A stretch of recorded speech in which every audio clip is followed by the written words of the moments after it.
आगे बढ़ेंगे और नूर मुकद्दम केस की बात करेंगे, जिसमें आम पेशरफ्त आज हमने देखी और मकतूला के फ़ोन का डाटा हासिल करने के लिए अदालत ने कह दिया। और साथ ही साथ आपको ये बता रहे हैं हम कि जो ज़ाहिर जाफ़र उसके वालिदैन की ज़मानत पर भी फ़ैसला महफूज कर लिया गया है। लेकिन जिस तरह ये कह दिया गया, ये हाई प्रोफाइल केस है और उसको उसी तरीके से लेकर चलना चाहिए। तो जो तफसीलात हैं वो बड़ी हैरानकुन हैं कि जो चालान पेश किया गया उसमें भी खामियां नज़र आईं, जो रिपोर्ट थी पुलिस की वो भी नामुकम्मल थी। इसी तमाम तरह सूरत हाल बात करें, साथ मौजूद हैं शाखावर साहब, माहिर कानून हैं और वकील हैं नूर मुकद्दम के। बहुत शुक्रिया शाखावर साहब। सर, मुझे आप आज की हेयरिंग के हवाले से ज़रा बताइएगा, क्या रहा आज की हेयरिंग में? ये फैसला तो महफूज हो गया है ज़मानत के हवाले से, लेकिन आपको कितनी उम्मीद है? आज इस्लामाबाद हाई कोर्ट में mister justice G sir Aamir Farooq के पास, तो उसमें चूंकि उनके जो वकील हैं उन्होंने तो 3 दिन जो है वो बहस की थी और आज हमने उसका जवाब देना था, तो हमने तो कोई ज़्यादा टाइम नहीं लिया। कोई हमने 30-40 मिनट में मुहित थी हमारी जो बहस थी, हमने शुरू कर लिया। तो उस पर काफ़ी चीज़ें जो हैं वो सामने आई और अदालत ने भी सुनी और उस पर चूँकि फैसला महफूज हो चुका है, वो किसी वक्त भी सुनाया जा सकता है।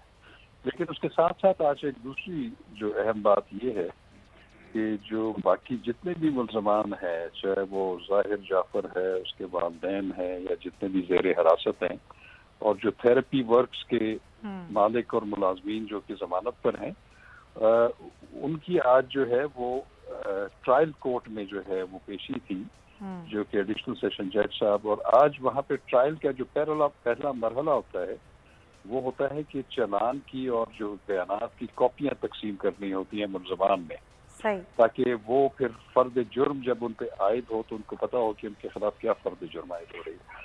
तो ये पहला मरहला आज जो है वो मुकम्मल हो चुका है और अब उसमें जो ट्रायल में समाअत है, जो फर्द जुर्म के लिए तारीख मुकर्रर की गई है वो 6 अक्टूबर है। तो इसका मतलब ये है कि ये ट्रायल जो है वो शुरू हो जाएगा और इसमें कुछ ज़्यादा देर नहीं लगेगी इसकी कंप्लीट होने में।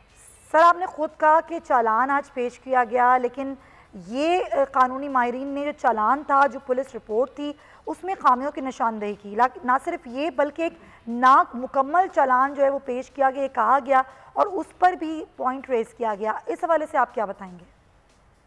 वो चालान नामुकम्मल ज़रूर है, लेकिन वो अगर उसकी आप कहें कि कितना प्रोपोर्शन में मुकम्मल है, वो ऑलमोस्ट 95% जो इसकी तहकीक है, जितनी भी चीज़ें हैं, चाहे वो फोरेंसिक लेबॉर्ट्रीज की रिपोर्ट्स हैं, चाहे वो शहादतें हैं या वटेवर, वो जो है वो तो सारा तकरीबन मुकम्मल हो चुका है। सिर्फ जो 2 टेलीफोन सेट्स हैं उनके रिकॉर्ड का जो है वो डाटा सब सामने आना है या उसमें से जो कुछ निकलेगा जी जी, तो वो कुछ दिन लगेंगे, तो वो उसी चालान का हिस्सा बन जाएगा।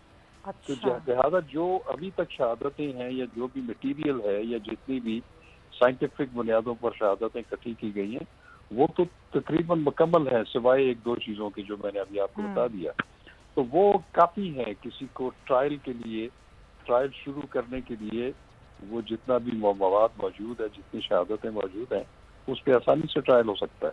और जब वो बाकी भी 2 चीज़ें, 2 टेलीफोन के जो उनकी रिपोर्ट सामने आ जाएगी तो वो भी उसी नामुकम्मल चालान का हिस्सा बन जाएगी। तो इसमें मैं नहीं समझता कि कोई बहुत ज़्यादा कोई ऐसी खामी है जिसकी वजह से वो चालान मुकम्मल नहीं हुआ। बहुत बहुत शुक्रिया शाखावर साहब, आपके कीमती वक्त। ज़ाहिर जितना आप बेहतर बता सकते थे इस केस के हवाले से, वो उससे बेहतर ज़ाहिर है कोई बता नहीं सकता। लेकिन हमारी दुआ है कि जल्द से जल्द ये जो केस है ये मंतकी अंजाम तक पहुँचे। इसी बात करने के लिए मेरे प्रोग्राम में बैरिस्टर अब्रेज़ खान साहब ज्वाइन करें। बहुत शुक्रिया आपका बैरिस्टर साहब। इस तरीके से नूर मुकद्दम केस, एक हाई प्रोफाइल केस जिस तरीके से आगे बढ़ रहा है, अभी जिस तरह शाखावर साहब बता रहे थे कि 95% चालान है, लेकिन वो डाटा जो कि ज़ाहिर जाफ़र के फ़ोन का डाटा है और वो बाकी लोगों के फ़ोन का रिकॉर्ड, उसकी रिपोर्ट जो कि भी पेश होनी है वो लग जाएगी तो ये कंप्लीट हो जाएगा। 6 अक्टूबर को इसकी नेक्स्ट हेयरिंग है। आप कैसे देख रहे हैं, ये स्पीडी हो रहा है या ये स्लोली बढ़ रहा है केस?